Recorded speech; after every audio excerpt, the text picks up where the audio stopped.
it could represent what Amnesty is.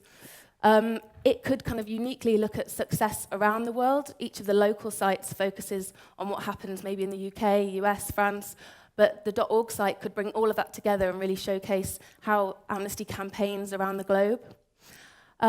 The .org site was the home for research and reports, so every year it does an annual report on the state of human rights around the world, and that's something unique that the .org site could have.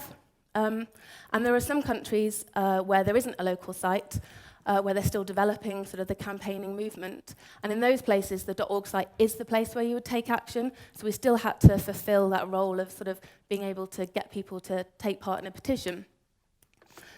This all led towards an overall site vision, and what we came up with was kind of 4 key things that the new site should do.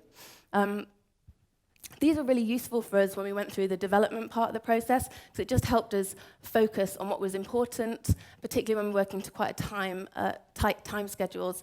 We focused on these 4 key things about what the site should do. The second kind of learning is really about focusing in on your audience and taking a user-centered approach.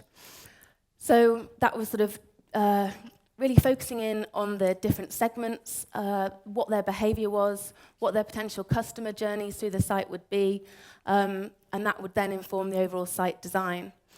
So just to sort of briefly talk through some of the things that we did quite extensive stakeholder interviews to understand what was important to them, what worked well with the old site, what some of the challenges were. We also spent a lot of time with the audiences, so we did a big online survey. We also did a lot of one-to-one interviews. And then that obviously created our backlog of user requirements. And then during the initial definition phase, we did a lot of prototyping as well,